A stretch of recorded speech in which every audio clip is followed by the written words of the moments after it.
And away we go. So hopefully everybody can hear me nice and loud. And I'm glad that everybody has tuned into this webinar. Now, I'm glad everyone tunes into all my webinars, but to be honest, this is one that I think is exceptionally important because I always have a good laugh when I, talk to other editors about, the things that they hate doing in their daily tasks. And the two things that always come up that editors hate doing is keying and tracking. Why? Well, because to be perfectly honest, they're painstaking processes if you don't have the right tools at your disposal. Now, hopefully by the end of this webinar, you're going to be able to look at two basically essential tools for both these tasks, BCC 9 for your keying, especially the new Chroma Key Studio, and basically for all your tracking, you now have, Imagineer Systems now partnered up with Boris Effects with Mocha Pro. And like I said, by the end of this webinar, you're going to see really how these two tools are not only powerful tools on their own, but they're also very powerful tools when they work together. And I'm going to show you how they work together, and you're going to see the seamless integration that goes into the two of them working together in just a little bit. But I thought what we would do is we'd start out and talk about keying. Because again, like I said, keying, one of the more painstaking processes to work with. So what I'm going to do is I'm just going to command and tab into Avid Media Composer. Now, I am using the most recent version of Media Composer, which is version 8.3. And we are, of course, like I said, using BCC 9. And we'll be using Mocha Pro 4, all of the most recent versions of all this software. Now, I am on a Mac. Doesn't matter for everything that I'm going to show you. Everything I'm going to show you works exactly the same whether you are on Mac or whether you are on Windows. Okay. Now, in most cases, what happens when you're going to be doing a key is you're given a few elements. Now, I think what I'm going to do is normally what I like to do is I like to start out and just sort of say, this is what we're going to be essentially creating. Now, what I try to do when we do these webinars and even my tutorials is I try to give you a real-world situation. And this is pretty much a real-world situation. You might be working on a corporate video for a medical company where we have our talent, the doctor here, who's going to be talking to us about medicine for your children. And they're going to go out, they're going to shoot the doctor on a green screen. They're going to give you these other two elements. Maybe you have a graphics department that's going to give you the background. And we need to take this clip with the woman that actually looks surprisingly like Celine Dion. I didn't actually notice that before, but she kind of does there. And what we basically need to do is we need to composite these elements together. Now, we not only need to composite them together, we also need to composite them together so that they have a realistic look. And once you see how simple this task should be, I'm not going to say is, but really should, I mean it is and it should be, the BCC Chroma Key Studio is going to be an effect that you're really going to go to any time that you're doing keying. Now, what's important to keep in mind about Chroma Key Studio is that when BCC 9 launched last year around NAB time, is that basically what it did was it incorporated a whole bunch of different Boris Effects BCC filters into one filter, into one effect. And like I said, in just a second, when I call up the actual effect, you'll see, and I'll show you the different effects that go in there, because we have the ability inside of BCC to stack effects. But obviously, the more effects you stack, obviously, the more system resources it's going to take, might require a render.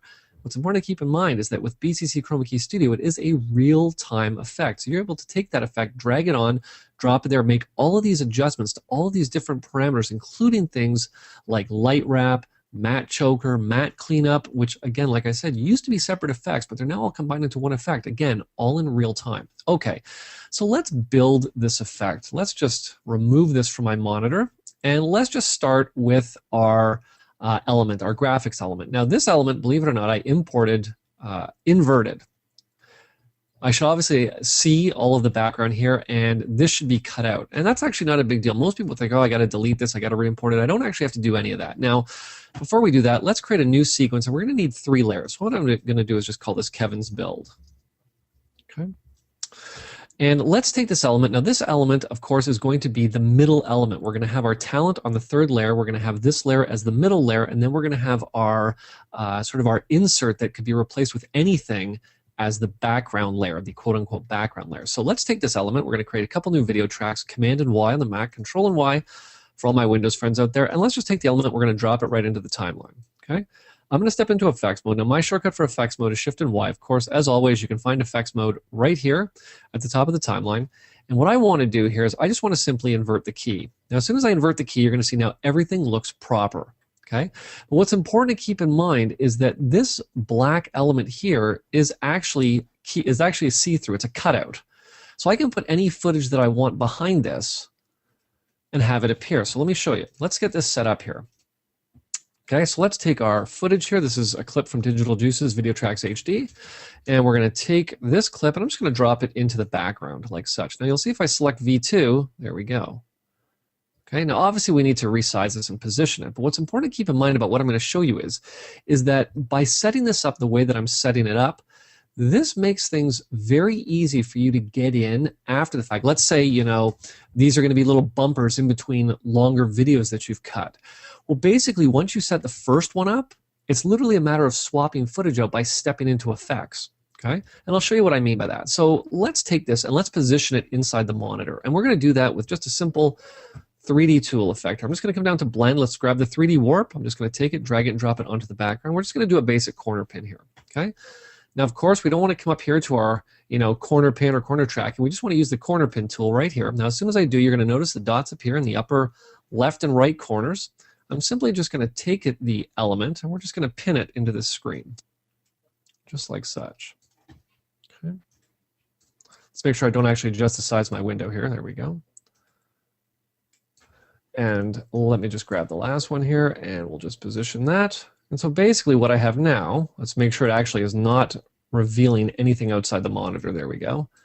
Okay, and what I can do now is just simply drag through. There's the shot. Ah, you know what? I realized this shot needs to be adjusted. Oh, no, you know what? No problem. You actually want it to start from here? Well, let's just come down to the bottom layer. Let's step into the effect. Let's just drop that part in. Let's step out. And basically, I've now swapped this shot out. So like I said before, we're setting this up to be very easy, okay? But now, here comes the normally not so easy part, which is the key.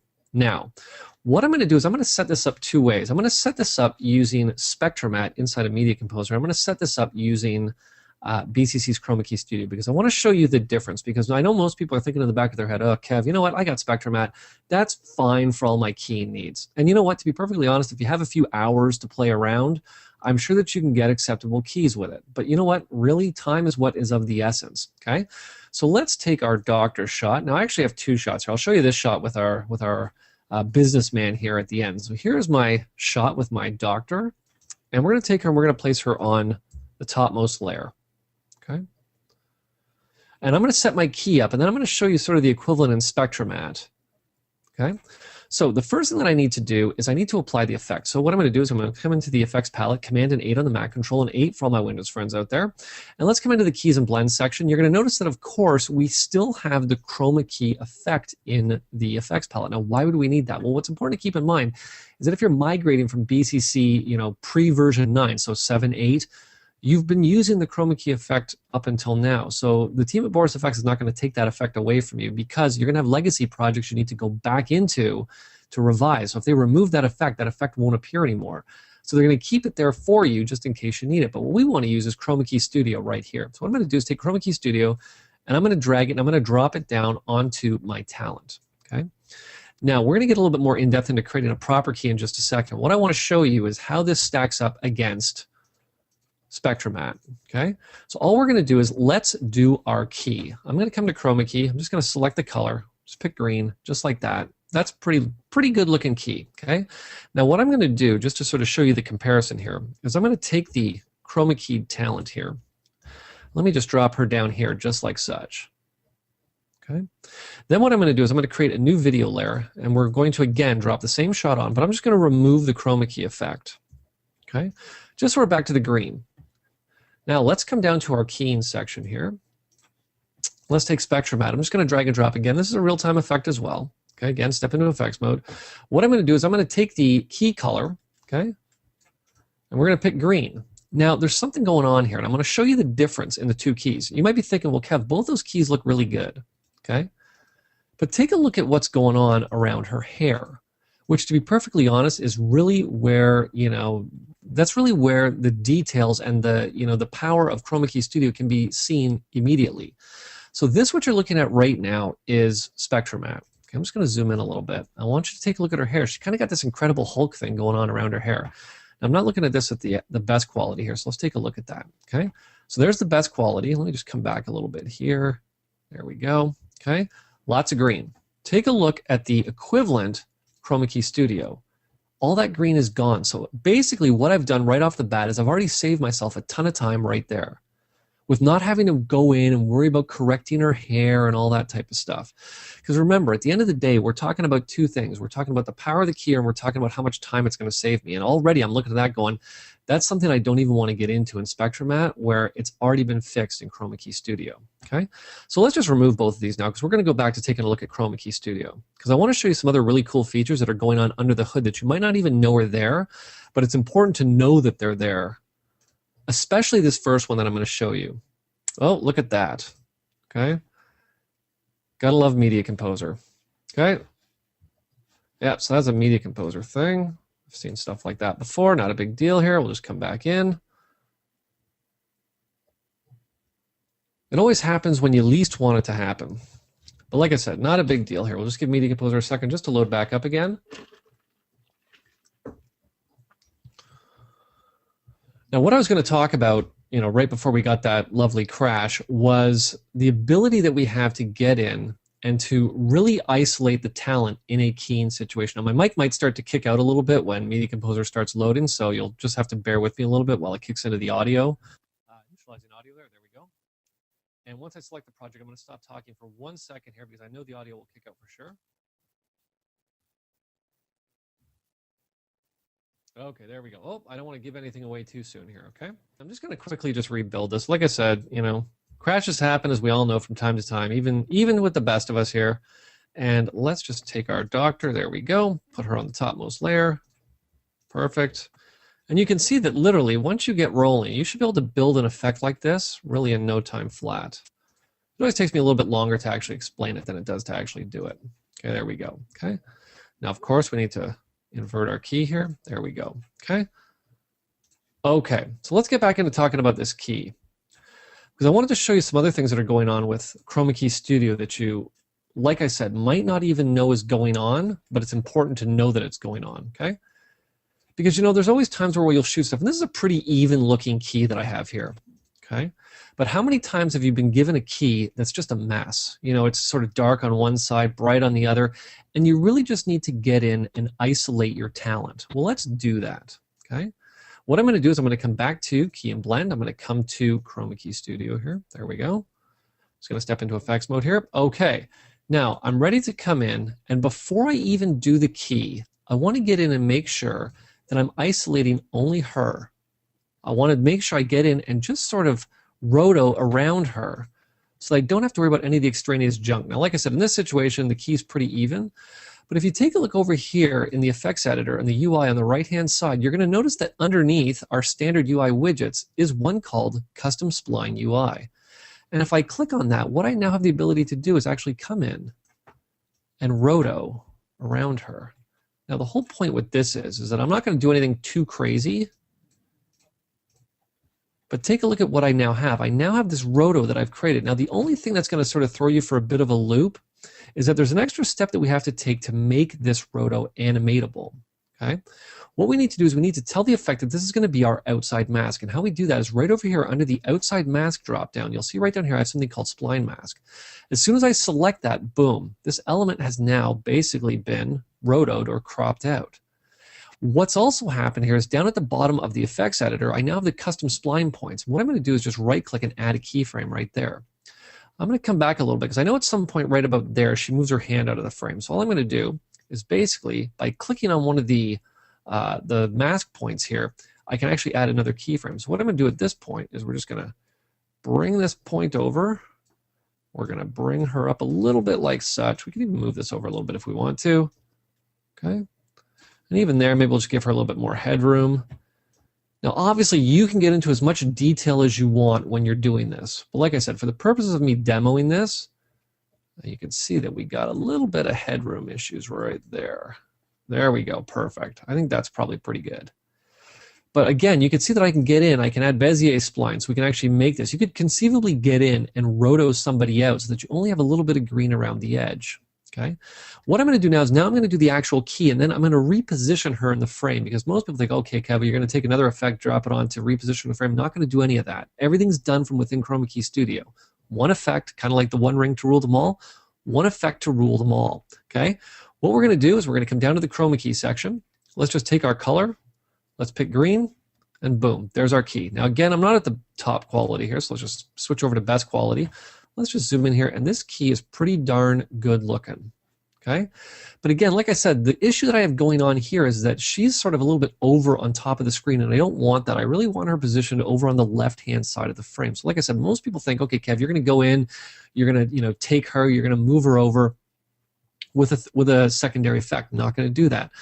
What's great about the effects inside of the BCC package is the fact that they actually have all these extra bells and whistles located down at the bottom of the effect. And you'll see that Chroma Key Studio is no different. If I come down to the bottom of the effects editor, you'll see that I can get in and I can adjust geometrics. I can even add a drop shadow, and you'll see that this is where I got in and adjusted my custom spline points. Now, I'm going to talk a little bit more about the parameters in here in just a second, but what I want to show you is how I can come into geometrics. I can drop that down. Now, what's important to keep in mind is that if I haven't added a keyframe into geometrics, I don't need to worry about any of this. And all I'm going to do is I'm going to come in and I'm going to reposition her. And that's a little bit of a problem. I've actually keyed her out, or I've gone in and rotoed her out, but as soon as I repositioned her, the roto didn't move with her. So what is the deal with that? Well, what I'm going to do is I'm just going to put her back where she was, because what's going on here is I'm doing a pre-apply. Pre meaning before I've gone in and done the little roto with the outside mask. So what I actually want to do is a post-apply. So as soon as I switched over to post-apply, I'm just going to drag this over here, just like such. Now the spline points don't move with her, but you're going to be repositioning her at the very end when you're happy with the way that this key looks. Now, I'm not going to be adjusting the rotos, so I'm pretty happy with the way that this is. But you can see that I can reposition her in the frame just like such. What I'm going to do is I'm just going to step out for 1 second here. And you'll see that if I drag through, this is a pretty darn looking good key. Now, there's a couple other things that I do want to do, and a couple other things that I do want to point out. Okay, let's step back into effects mode. Again, Shift and Y, of course, you can find it right here at the top of the timeline. Because like I mentioned sort of in the build-up to Chroma Key Studio, there are a whole bunch of other parameters under the hood that are going on that you have the ability to add and adjust. You'll see that I can come in here. I'll just twirl up Chroma Key because I have the ability to get in and add matte cleanup. I can add a matte choker. And as soon as I activate that, you'll see that I can get in and adjust the matte choker parameters. I can do a color correction. Now, for me in this case, I want to keep all the detail in her hair. You'll see if I zoom in a little bit, we got a little bit of an edge going on there that I can actually cover over with a simple light wrap. Now, the only issue is that once I apply the light wrap, I really have no idea what's going on with it. Again, seemingly I have no idea what's going on with it, but let me show you, because we actually have the ability to get in and isolate a whole bunch of different parameters of the effect right here at the top in the view options. Right now I'm looking at the final composite.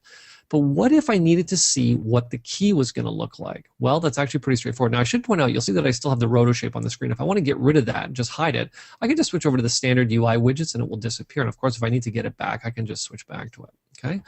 So I'm going to come in here and I'm going to come up to my view options. Let me just see the mask, the Chroma Key matte right here. Boom. There's what the matte looks like. So this is how I'm going to know if I need to get in, do a little bit of cleanup to the matte, if I want to get in, do a little bit of choker around the edge and things like that. But we're going to talk about light wrap. Okay.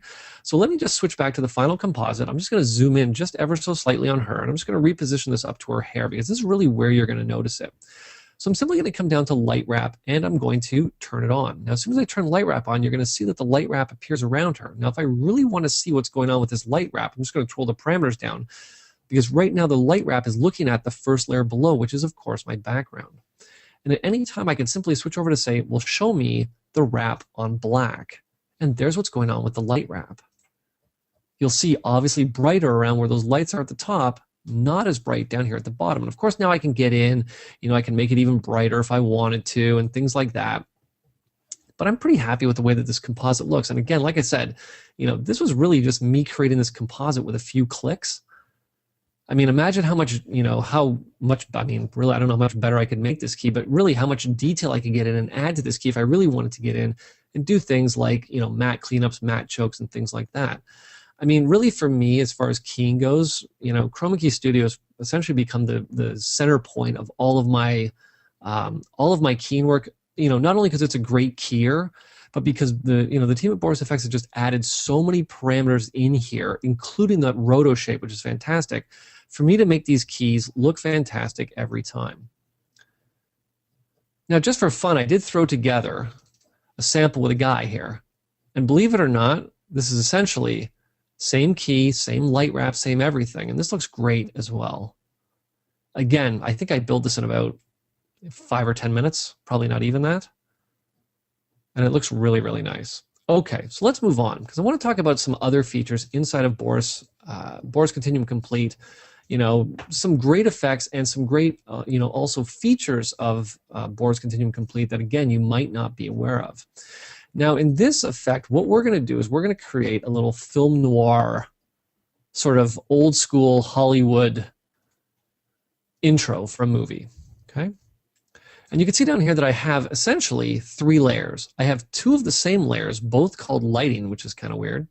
And then I have the topmost layer, which is called the filler. Now you'll see that if I click down, basically by clicking down, what we're going to see is we have just the rain. I have the Boris Effects Film Noir, which is a 3D extruded text on top of the background. And then last but certainly not least, I now have my old damaged film look, and we're going to create this effect in steps. So let's do that. Let's just remove my film noir here. Let's take lighting number 1, and let's get in and let's create this effect here. So what I'm going to do is I'm just going to take the entire effect, and all it is, again, this is an element from Digital Juice, from their Compositors Toolkit. Okay, basically just light shooting through a or smoke coming through a light, and we want to add some rain to this. Now, what's kind of cool about the effect is that, you know, we've got a bunch of different cool particle effects in here. Let's come into particles here. You know, we've got things like comets, we've got, you know, pin art, but the 2 that I'm going to be using, or 2 that I could be interchanging, is basically rain and snow. You know, so if you were sort of creating a, you know, Citizen Kane look and you wanted to have snow instead of rain, you could easily swap out the rain for snow. But in this case, I'm going to use rain. I'm going to take the rain effect, and I'm going to drag it and drop it on there. Now, unfortunately, you know, I need a downpour, because that's really not enough rain.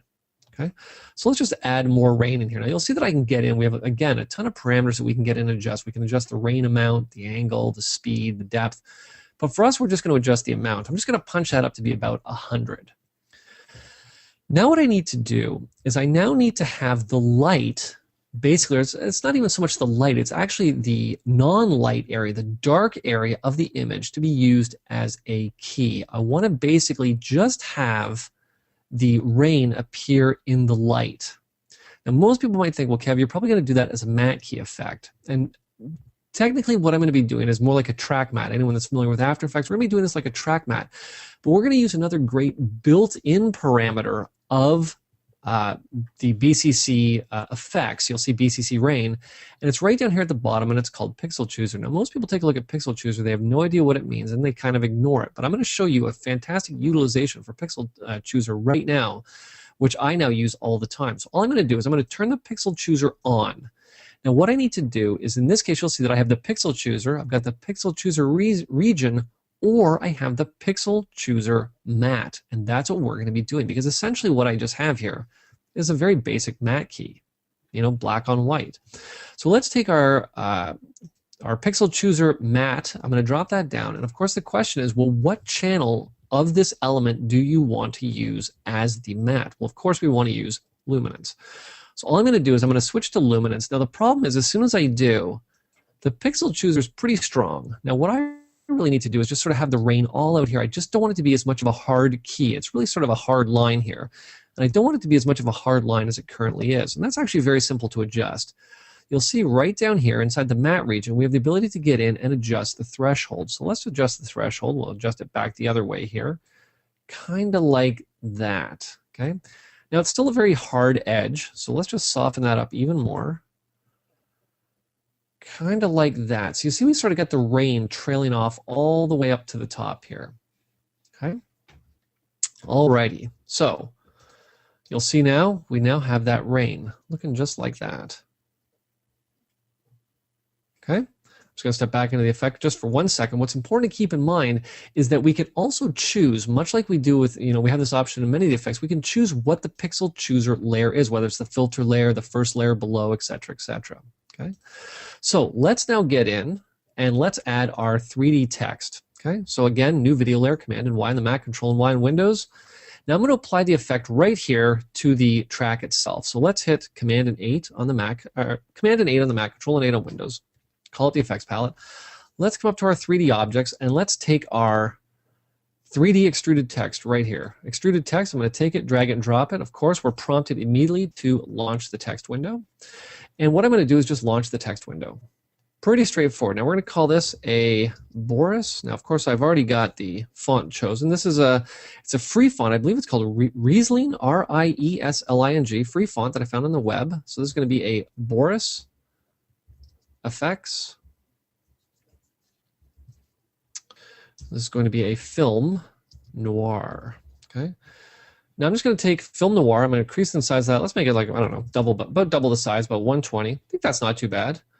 And what we could do if we wanted to is just sort of reposition this. Now, did I have it upper and lower in the original? I don't remember. Maybe I did. Maybe we'll make it upper and lower just so we can make it a little bit more stylish. Okay, like this. Now, there's no E in noir, so let's make sure I spell that right. Film noir. There we go. And I think I'm just going to make this even a little bit bigger. Let's make it about 180. Very nice. Okay.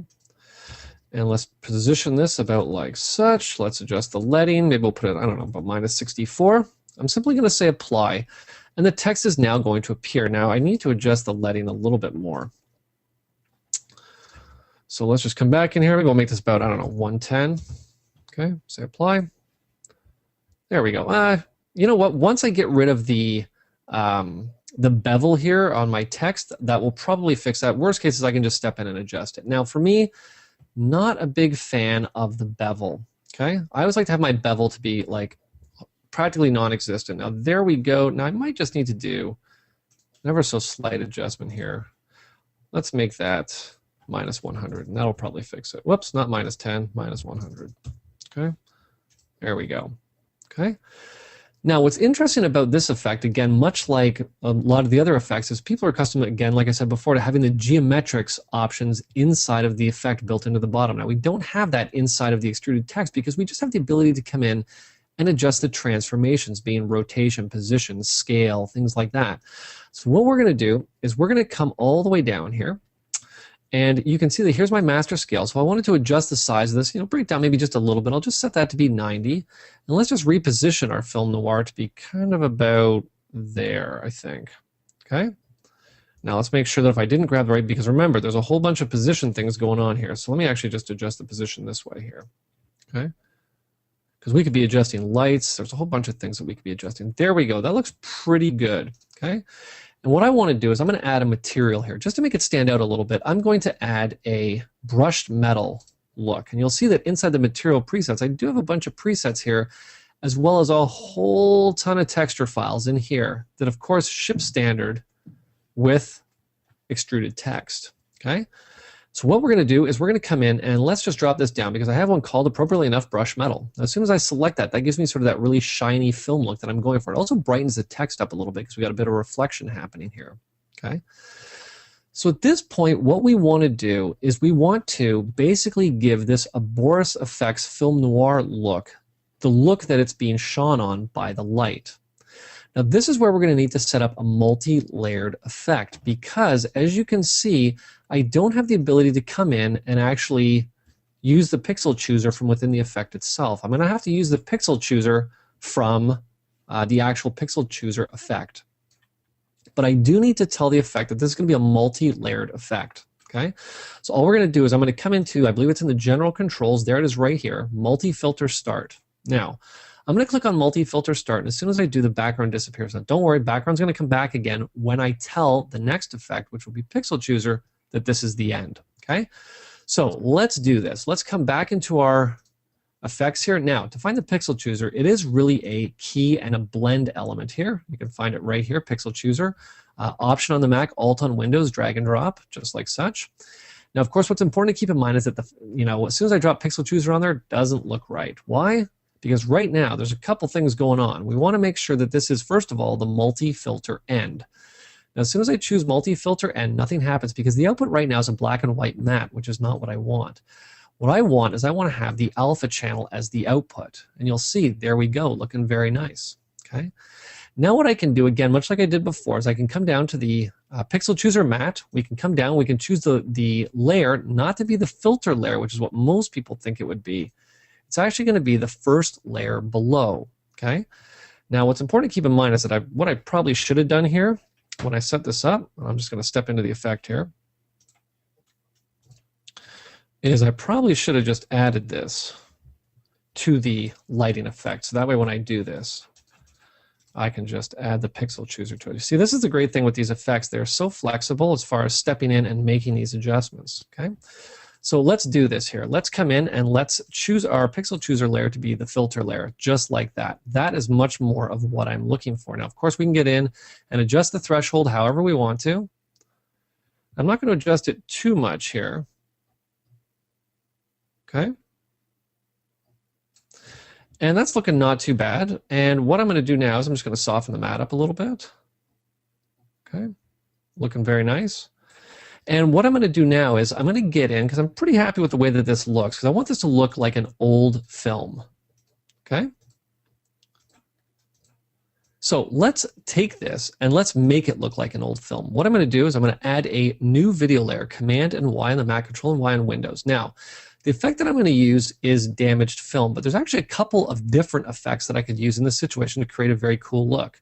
Now, what I'm going to do is I'm going to come, film style is in most cases where you go. Now, like I said, we could use two-strip color, which is the Technicolor two-strip color, or we could use BCC film damage. Now, what I think I'm going to do, just to sort of show you another cool tool that you have at your disposal, is I'm going to take the two-strip color, I'm going to apply it to the topmost layer, and I'm going to step into effects mode because I want to talk for a second about presets, because presets are something that it's very big and a very, besides obviously the great effects inside of, Boris Continuum Complete, really the presets. I think you have over 2,000 different presets across the entire plugin package, at your disposal to work with. And how we worked with presets in the past was we have a preset dropdown. And we'd come in and we'd select the first one and be like, you know what, I don't think that's really the look that we're going to sort of, well, yeah, definitely not the look we're going to want to go with. But what we'd basically do is we'd either be clicking down like such, or we'd click on, previous preset, previous, next, until you kind of found something that you wanted. We don't need to do that anymore. What I'm going to do here is I'm just going to put this back the way it was on the default. Because with the release of BCC 9, we now have the FX browser. Now, what is the FX browser? Well, it's pretty much just what it sounds like. It's basically a preset browser that you can use to get in and essentially sample all of your looks before you choose which one you want to apply. So all I'm going to do is I'm going to click right here above all of my presets, of course, Show FX Browser. Okay? And we'll give the FX browser a second here to open up. And again, what's important to keep in mind about the effects browser is that it's included with most effects. Now, obviously, there's a couple of effects, like Pixel Chooser that you might not, really be able to get a good look at, some presets with. But really, the FX browser is accessible through almost all of the effects inside of Boris Continuum Complete. Now, you'll see there's the FX browser. You'll see, now, I'm not going to get too much in detail into the FX browser. Why? Because I've already done an in-depth tutorial that you can actually find on the Boris Effects website, in the Boris TV section, specifically on the effects browser for Avid Media Composer. So you can get in and check that tutorial out on your own time. But what this does give us the ability to do is to basically just come in and be like, okay, well, you know what, let's sample some of these looks. Let's click on this look here. Wow, that looks pretty good. Let's click on this look here. Wow, that looks pretty cool. So the FX browser, and the great thing is that it's actually giving me a history down here at the bottom of all of the presets that I have chosen. Okay. Now, the one that I actually used wasn't in Technicolor two-strip color, but I wanted to show this effect because I think this is a fantastic effect, especially if you want to get in and create very cool old or vintage film looks. This isn't a great effect to use for that. What I'm going to do is I'm just going to cancel out of this, because to create the final look, all I really did was I came into, let me just close this here. I came into, again, film style, and I just chose BCC film damage here. Okay, I took film damage, drag and dropped it on top, on the topmost layer. Of course, everything trickles down, and you'll see now that we now have the Boris Effects Film Noir. I'm not going to hit play on these because I think my internet connection would probably choke our feed here. But you can basically see that I now have the rain, I have my 3D extruded text, I have my damaged film look, and we utilize not only the pixel chooser, but we utilize the FX browser to create this very cool look. Okay. So let's move on, okay? Now we're going to talk about that second part of things that editors hate more than anything. We're going to talk about motion tracking. And believe it or not, motion tracking was something that I hated to do for a long time because I could never really get realistic looking motion tracks, which is essentially, the core of motion tracking. If you don't get a track that looks exactly the way that it should, then it's not going to be believable. Now, this is the shot. This is the example that I found. And this is, again, is another shot from Digital Juice's Video Tracks HD. And I figured this was a perfect example to use. Why? Because you're always going to get those producers or directors that think to themselves, you know what? We need this for a commercial about, XYZ company that sells houses. So you know what we're going to do? We're going to put that for sale sign on the front lawn. We're just going to leave the phone number area blank. And then the editor or whoever can put in whatever phone number they want after the fact. Now, you know what? If this shot just sat there and didn't do anything, I'd be like, yeah, awesome. These kids come and they pick the sign up and they take it away.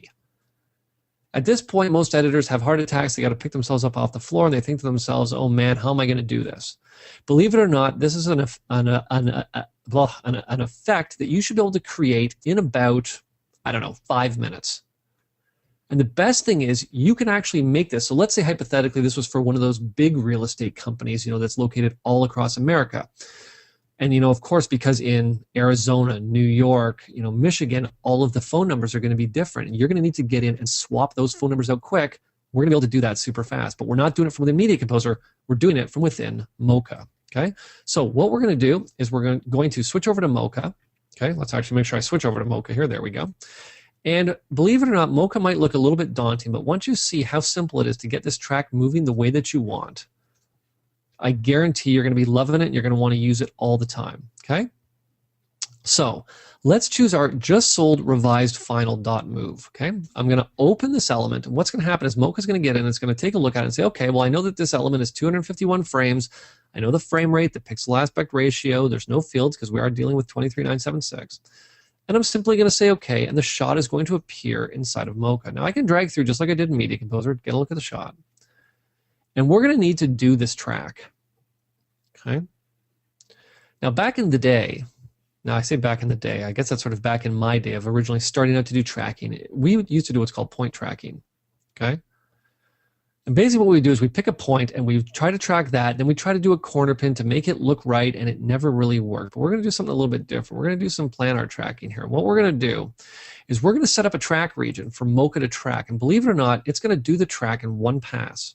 I'm going to have to make a couple minor adjustments, but basically the track is going to be done in one pass. Okay? Believe it or not, I'm not going to have to make any adjustments inside of Media Composer. I'm just going to have to import that track through Boris Continuum Complete and apply it to that same clip that's in my timeline. Okay, let me show you how simple this is. Now, the two keys that you're always going to be using inside of Mocha are Z and X. I'm sorry, I'm from Canada. I don't say Z, I said Z. And Z is to zoom. Okay, you'll see that I can zoom in and out of the image. And X is to pan. So I can really get in and position this however I need to position. Now, you might be thinking that I need to get in and make some crazy, points and get in and do all that type of stuff. I'm not going to do any of that. Believe it or not, 4 points is all we're going to need to make up the plane that we're going to have Mocha track. So let's do that. All I'm going to do is I'm going to choose the X-spline tool, which is basically going to make me a straight line. And I'm going to add 4 points to the corner of this sign. Okay. Now, what I'm going to do is I'm just going to tighten this up a little bit, okay? And let's just get in and let's just make sure that we're on the actual corner of the sign. Now, what's very cool is once I select each one of the points, you notice I get a little zoom in here. Now, you'll see as soon as I move the mouse over it, it's pretty clever. As soon as I move the mouse over it, it repositioned it in case I needed to do some work over there. But basically what this is giving me, it's giving me a zoomed in view of that point. And all I'm going to do, as soon as I click on the other point here, is I'm just going to adjust this.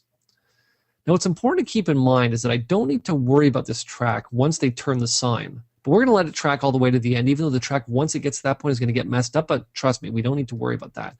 So believe it or not, I know you're probably thinking, I don't believe it, Kev. We've got our track here, where we've got our points for our track. And all I'm going to do is I'm going to tell Mocha, first of all, that I want to track everything, including perspective. And I want to use 90% of the pixels in this area, not 30, 90. Okay? And what I'm going to do is just say go. Okay. Now, in most cases, I'd have this prep before, but I want to do this sort of live because you should get a pretty good idea as I'm talking here what Mocha is doing. Now, if you take a look, what I should actually do is I'm just going to stop this. What's important to keep in mind is I could stop this at any time and just keep it going. Okay. You'll see this track is pretty dead on. It really hasn't moved much, but then again, we really haven't had much movement in the track. Okay. But we're about to have some big movement in just a second when I think it's Dad and Mom pulled this sign out of the ground. Okay. And in most cases, this is where everything falls off the rails. okay? Because as soon as that fast movement happens, in most cases, whatever your point tracker is going to have a heart attack and it's going to die, okay? But not the case with mocha. Take a look at what's happened. Now, really, you saw that I opened up mocha. I haven't really made any adjustments to this shot. I just selected the area and I said go, okay? Watch what happens when we get here and they're going to pull this sign out, okay? You can see even the hand goes into the area. Dad's hands are about to come in. Mom's hands go in. Everything is still pretty tight right there. Here we go.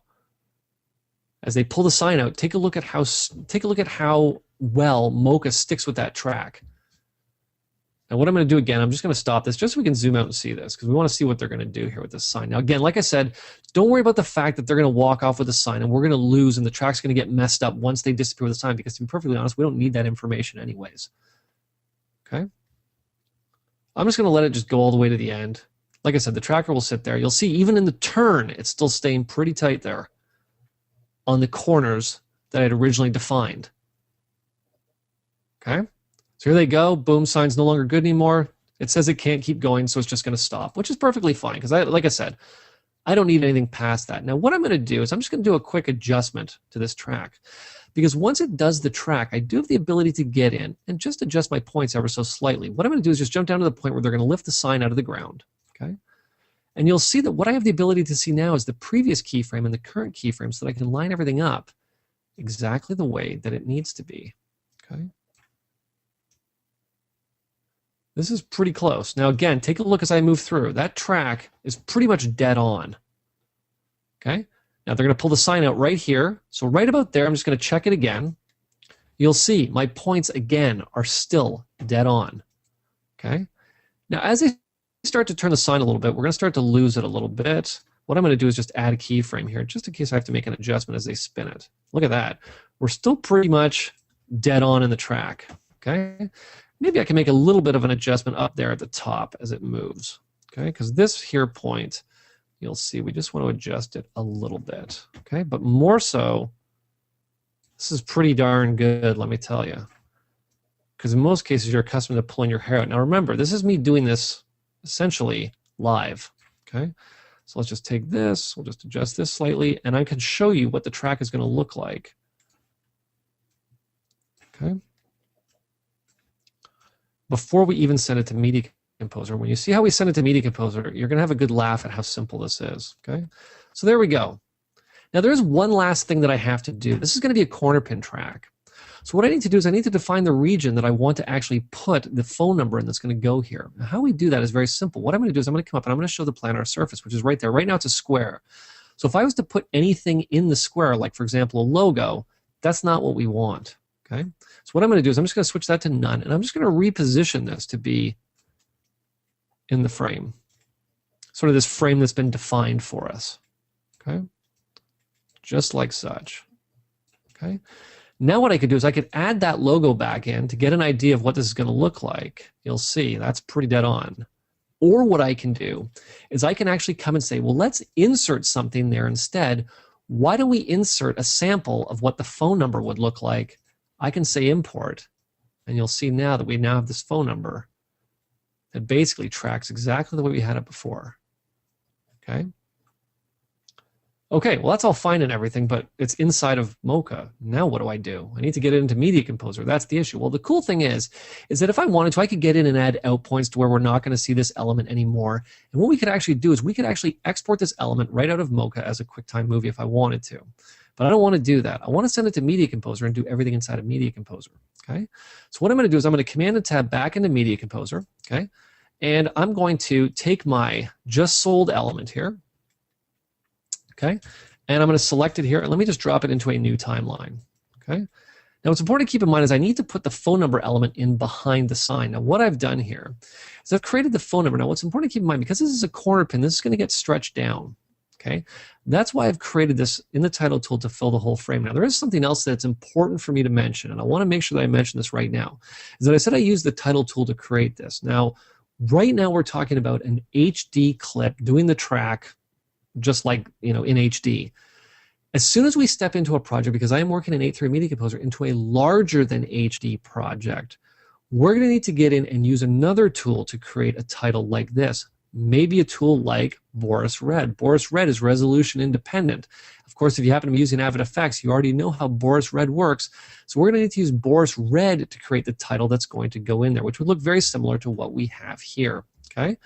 So what I'm going to do is basically take this track, create a new video layer. Let's just put the track, what's going to be the track element, on the topmost layer.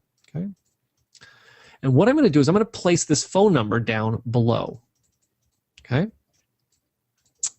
All I'm going to do now is I'm going to come back to the effects palette, and I'm going to come to my BCC match move. And what we want to do is we want to do a corner pin match move. Now, what's important to keep in mind is that I haven't actually sent the information from Mocha anywhere yet. So let me do that, okay?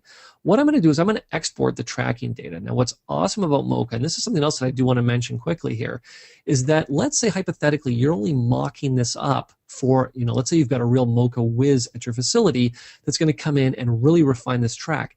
You can do the basic track, send that to Media Composer for client approval, and then have your Mocha whiz sit down and get in and do all the bells and whistles. Or maybe you just want more time later. Maybe you wanted to do it in Media Composer. You want to do it in, let's see, what other applications do I have access to here? After Effects, Simulate, Autodesk, Final Cut. Inside of Mocha, you have the ability to export this tracking information as all of these different types of information. Now for us, because we need to use BCC as a bridge to get this information into Media Composer, we're going to use the Boris Effects BCC corner pin. And what I would do is I would say save. Now what I've actually already done is I've actually saved this tracking information out already. And what's actually kind of cool about it is that you'll see that all it basically is just a bunch of numbers. That's really it. I mean, this file I think is like, 20 kilobytes or something like that. But basically it gives me each one of the points. You can see corner pin 1, and it's going to give me all the dimensions. But I don't have to worry about any of that because I'm going to let BCC worry about all that. All I'm going to do is come back into Media Composer. I'm going to come into my corner pin effect. I'm going to come down to the motion tracker section. I'm simply going to load the information. Let's come up to my desktop here. Let's come into my tracking information. Let's come to my home track proper. I'm simply going to say open.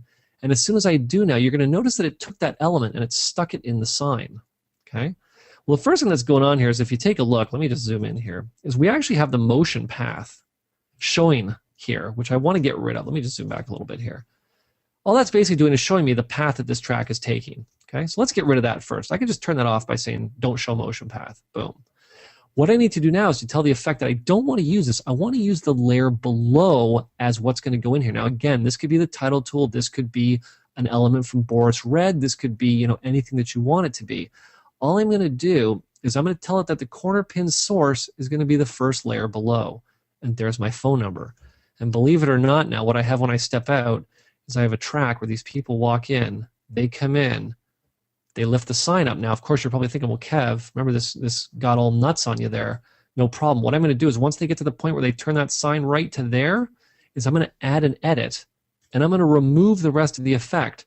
So what's going to happen is they're going to pick that sign up, and they're going to walk away. Okay? You'll see. That's pretty much the last place we see it, and then it's gone. I could go one more frame if I wanted to, but that's okay. Now, what's important to keep in mind with this phone number is that if I right-click on it, we're just going to edit this title. Okay? Now, this was created in Marquee, but again, like I said, we could do this in Boris Red as well. All I'm going to do is let's just change these middle numbers here to be like, I don't know, 222. Okay?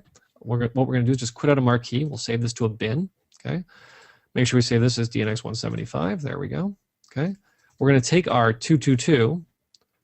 I'm going to drop it in here. I'm going to step back up, and literally instantly we've now swapped that out, that phone number. So conceivably I could go in and create a nationwide promo. And what I'll do here is I'll show you the one that I just, it's essentially the exact same look, but I've rendered this one so I can actually scroll through it. What's also very cool is that if I wanted to, I do have the ability to come in and add motion blur to this to give it a realistic motion blur as they pick it up. But you see, that track is pretty much dead on. First pass, no problem. Okay, now I got one more to show you before we wrap this up, okay? And this is another one that editors do all the time. All the time. And I am talking about screen replacement, okay? You've seen this before. You're smacking your head. You're thinking to yourself, oh, they added all those little red squares in there. What am I going to do? Well, believe it or not, we're going to do the exact same thing that we just did. Okay? Now what I'm going to do is I'm just going to hide out of Media Composer here for a second because I don't have much time left. So what I want to do here is I believe that I've already created this track. So what I'm going to do is I'm just going to open a project here. Let's just come to my Boris webinar. Let's come into my computer track here. Do I already have it? Yes, I do. You know what? I don't need to save this. That's fine. Okay. Now it's going to ask me where my computer track file is, which is fine. Okay. And basically what you're going to see inside my computer track, okay, we'll just relink it, is exactly what I did inside of the sine track. You'll see there's my 4 points. Let's just zoom in here. There's my 4 points that make up the monitor. Okay. You'll see I've got a couple keyframes in here. Actually, I've got 2 keyframes to adjust this as it moves along. Again, this was a one-pass track. Okay. Now, here's the catch with this track, and this is something that I do differently. And when I sort of give, I don't know if I want to give all my secrets away, but if I give this secret away, it's one that you're going to go to all the time. I'll always get producers that go and they shoot stuff, and they say, okay, so we'll put a bunch of track points on the TV, and we'll just leave the TV off. I say, no, no, no, no. Turn the TV or the monitor on. Or if you have the ability, like in this case, this looks like an iMac, even though, you know, we've kind of covered over the Mac symbol down there. It looks a lot like an iMac. You have the ability to go in and actually put this as a green screen on your actual iMac as the desktop. Then you can put your tracking points on here because I'm going to get rid of those tracking points in just a second. But what's going to happen is we're actually going to use this green as a key because I like the way that this is sort of soft around the edge. We got a little bit of a rounded edge here. If I zoom in, you'll see we got a little bit of a rounded edge on the computer. It's very organic as opposed to me just laying a shot in over top. Okay. So you'll see that with my surface, I've actually taken the surface and I've put the surface actually way farther out from the edge than I normally would. Okay. And you're going to see how this is going to play out in just a second. Okay. Again, much like I did before, I could come in, export the tracking data as corner pin tracking data. Okay. Let's come back into Media Composer. And here is my track. Now, what's a little bit different with this one is, like I said, we're going to use this as a key. Now, in most cases, this is how people would do this effect. Okay. They would take our doctor shot here, because we're going to put the doctor in the screen. Okay. Let's make sure we just fill this whole frame here just like such. And what, again, like I said, what most people are going to do is they're going to place this over top, kind of like I had shown before. So let's do this. What we're going to do is I'm going to call up the effects palette, Command and 8. We're going to take our corner pin, take corner pin, drag and drop. Okay. What we want to do inside a corner pin is that we want to have the background, we want to have the corner pin, or pardon me, the render as being the corner pin only. Okay, let's zoom back. Okay. And then they import the tracking data. Again, this is exactly the same. We're not, not reinventing the wheel here. Let's come to our desktop. Let's come into our tracking information. There's our computer track. Okay. Again, the only problem is that this is not very realistic looking. Take a look at how, we got the hard edges here. This is not how I would want this to look. Now, let me actually just turn off the motion path here. You can see very hard edges. I actually want to take this and I want to place it behind the screen. Now, I've already set this up the way that I need to. So let's now get in and show me how, let's get in, let me show you how I can use this in conjunction with Chroma Key Studio to create the perfect composite. What I'm going to do, okay, is we're going to take this, both elements, I'm going to copy them into the clipboard, Option-C on the Mac, Alt-C on Windows. Let's just switch this up and let's place this just like that. Now, what's important to keep in mind is that if I come up to my, or come down to my 3D warp here, if I show this to you in the foreground blend, I'm just going to put this down at about 40%. If I zoom back, you can see that we basically now have this move created. Okay, nothing fancy. You can see that it actually tracks exactly the way that we want to. We just now need to get this key happening. So let's do that. We don't want to remove both effects. I just want to remove. There we go. Okay. So again, we're going back to keys and blends, Chroma Key Studio, drag and drop. Now again, much like we've done before, we want to use our splines. Okay, so I'm going to switch over to spline. Let's just create a garbage mask, just like this. Okay. Now again, this is going to be an outside shape, except the difference here is that we want to invert the outside mask, just like that. Okay. Again, what we're going to do is we're going to twirl everything up with our custom spline points. I'm going to add a keyframe. Now we're going to have to add a couple of keyframes in here, but that's not a big deal. Okay.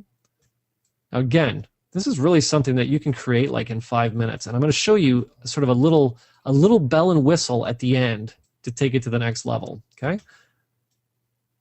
So what's important to keep in mind is that once we do the key, all that will be gone. All this green will be gone, and this will be actually a perfect track. Now let's just make sure here that we're got a good looking